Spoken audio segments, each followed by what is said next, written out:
everyone and welcome to the daily newspaper analysis which is brought to you by LawSikho. So today we will discuss the analysis for 13th September, which is today. Basically, we wanted to take the articles for Saturday as well, but there were no significant articles in either of the newspapers.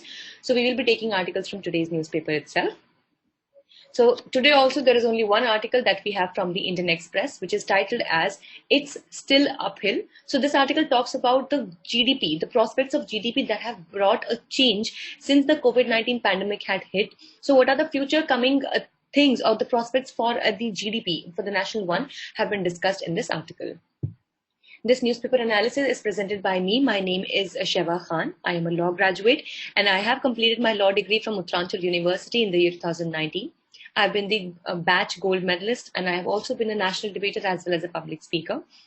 At LawSikho here, I'm working as the manager for current affairs vertical. You can also find me on my Twitter as well as LinkedIn handles. The links to both are available in the description box below. Before moving further, let's see what is the multiple choice question from previous discussions.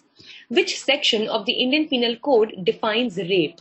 Your options are section 302, 354, 375 or none of the above.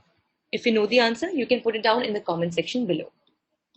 Let's see what is the descriptive question for the day. How has the national GDP, which is the gross domestic product, been affected by the COVID situation? Suggest some ways to boost the economy. So let's quickly discuss the only article for the day, which talks about the India's GDP growth.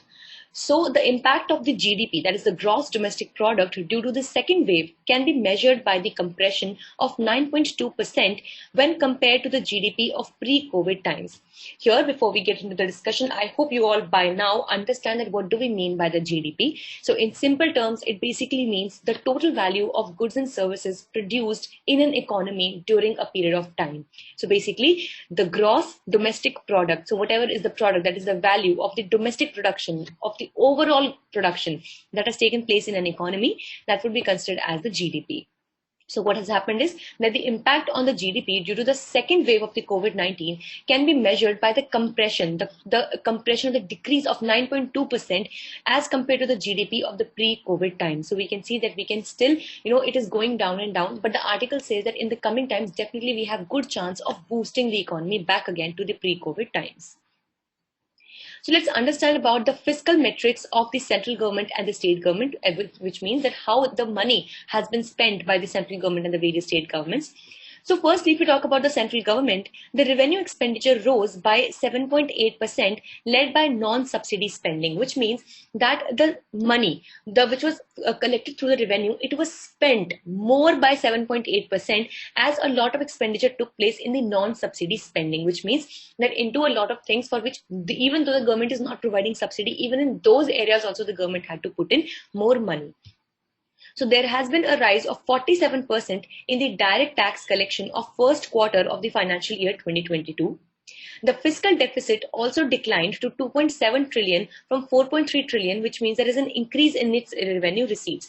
Now, please consider that the fiscal deficit means that how much tax is actually collected by the government and how much is spent by the government. So earlier, there was a greater, lag between these two things. That was a 4.3 million, but now this has reduced to 2.7 trillion, which means 4.3 trillion to 2.7 trillion, which means that more revenue has been received by the government, which definitely is a positive side to note. And if we note about the state's government or the state expenditure, so according to the report of the Auditor General of India, of the 19 major states, substantial increase in their revenue spending has taken place, just like the center. So because there has been higher social sector spending, be it in the field of vaccinations, be it for the hospitals, oxygens, beds, etc., medicines. So definitely the spending has increased at the ends of the government as well. Also, the capital spending exceeded pre-COVID levels. Now, for example, in various kinds of infrastructure, machines, etc., that kind of spending, be it the ventilators, etc., that has also increased from the pre-COVID levels. Then the fiscal deficit, the same as above, has here doubled to 1.1 trillion from 0.6 trillion. Now, this is a trend that has been seen as opposite as compared to the center, where their fiscal deficit has declined.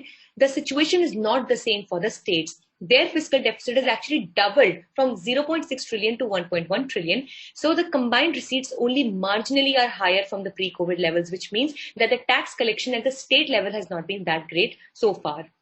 So of course we can say the other reason is also that lower tax devolution is there from the center, which means I hope you all remember the entire tussle in the federal tussle which was going on regarding the compensation for the GDP, for the GST as well, and the other things also. So not good money. So no good money has been actually devolved or has been given by the center also to the states for their various kinds of expenditures. And also there has been a decline in the indirect tax, which means there has been decrease in the private consumption as well. So this article also talks about some way forward that we can have in this direction. So the GDP will have to grow by 8%, which will be on an year-on-year basis in the ongoing quarters to equalize the pre-COVID levels.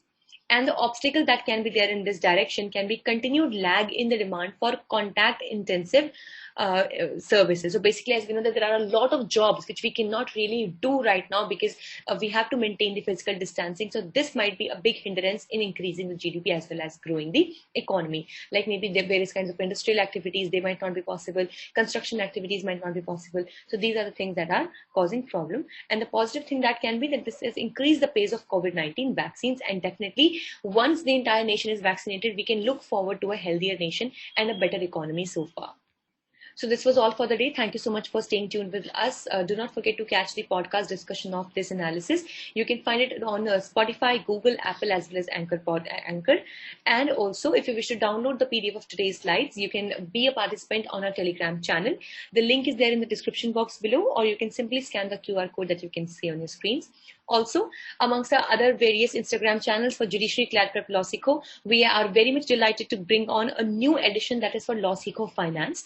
So if in case you are preparing for any legal financial exam, then definitely do follow this channel for all the amazing updates that you might have. Thank you so much.